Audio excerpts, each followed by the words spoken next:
Hello! I have a question for you. Are you wasting instructional time?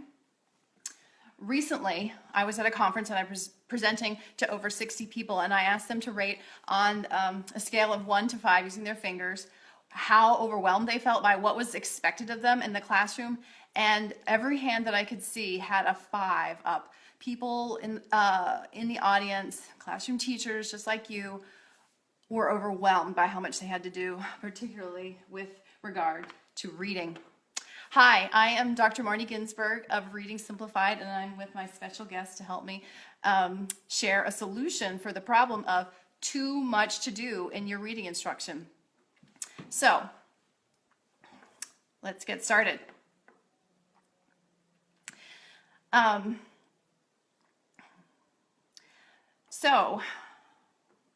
What I notice when I look at reading instruction, I see programs that give you something, say, like phonics instruction that you're supposed to use for 10 minutes. And then they say, and spend about 10 or 15 minutes on phonemic awareness.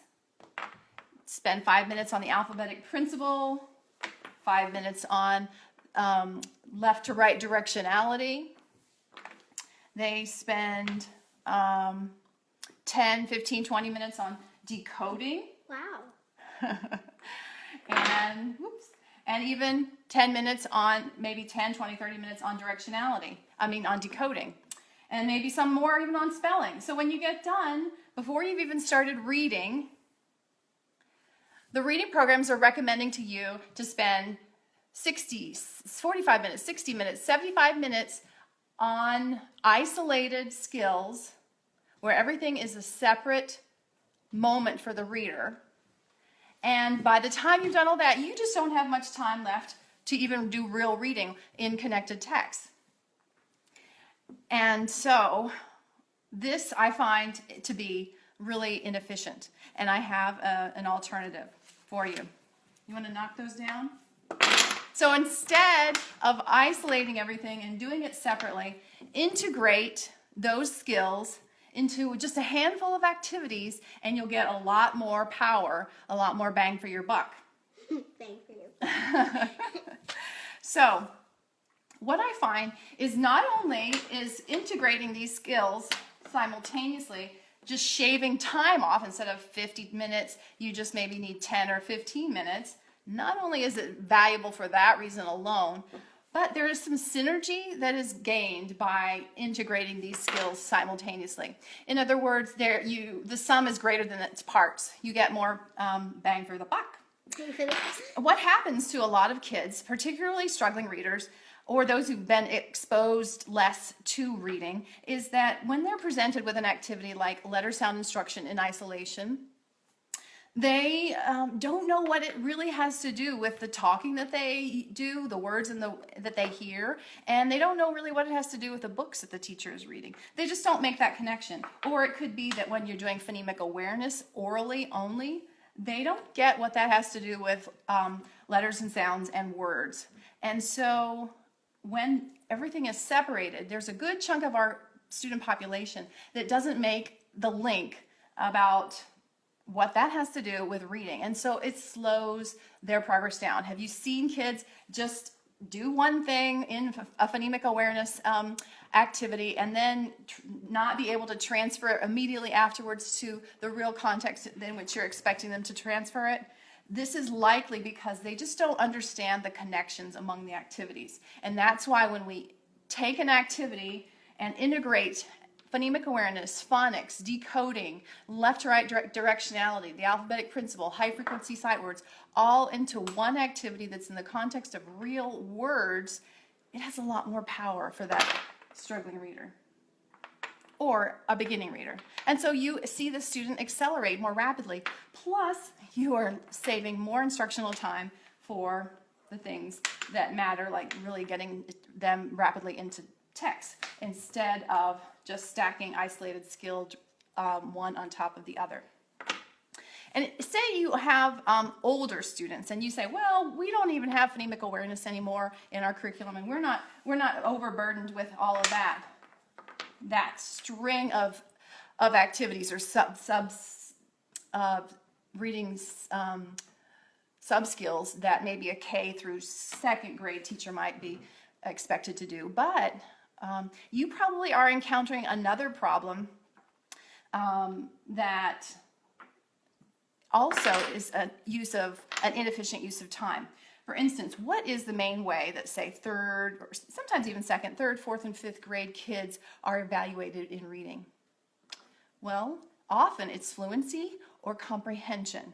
And that is excellent because those are the things that those kids need to be moved to and they need to be succeeding in. However, if a child is assessed in fluency, but they have weak underlying decoding skills, then you will never catch it. The fluency score itself makes it seem as if they have a lack of repetition of practice, or they just need to read more.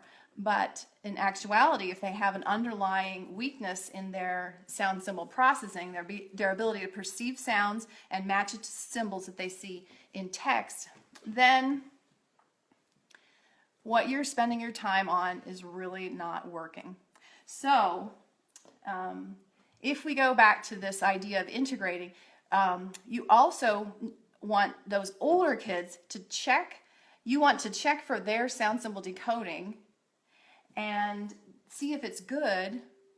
And if it's not, then not spend so much time over and over again on fluency when that's not their real problem.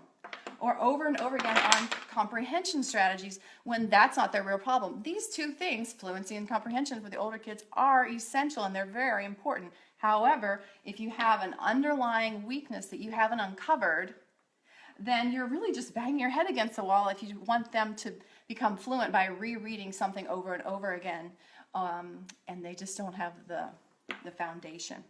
So whether you are working with a beginning student and the curriculum has you just stacking isolated skills one on top of the other, and it's an inefficient use of your time, we have a solution for that. Or if you have older students and you're not really tracking probably the main thing that they may be missing, we have a solution for that. And they both, ironically, can be addressed by mostly by, not entirely, but mostly by one strategy called Switch It, which I'm going to be presenting to you, if you're interested, in a challenge this coming week. I'm calling it the Level Up Our Struggling Readers Achievement in Just 5 Days. And that is what you'll be able to do, whether you have actually a beginning reader or a struggling reader. Switch It does what I proposed is much superior to the stacking isolated drill practice. It integrates all these skills simultaneously and you get really accelerated results with it. So that works for the younger kid, but it also will work for kids who are older that don't seem to be getting it. If they're sluggish with their reading or they don't like to read, a lot of times the underlying problem is really a sound symbol problem. And so when we spend time on fluency, although that is good, we may be missing the real root of the problem. And so an alternative activity such as Switch It may really get you much more instructional value than doing exclusively fluency building activities.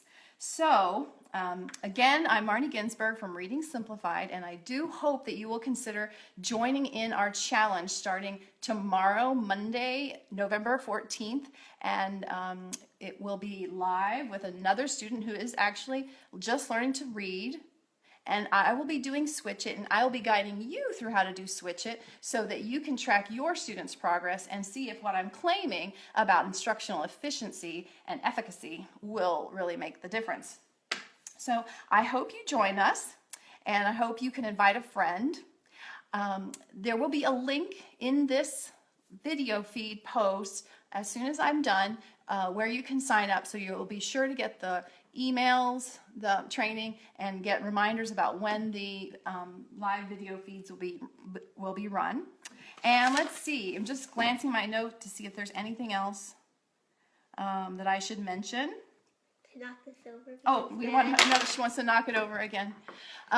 So I just hope that you think that this is a promising opportunity, whether you have a beginner or a struggler, and it will be fun to see you in the Facebook group. We can talk about our kids' needs. This is kind of like professional training, professional learning without having to get on a plane or drive somewhere or pay for a hotel, leave your kids, and even worse, make sub plans.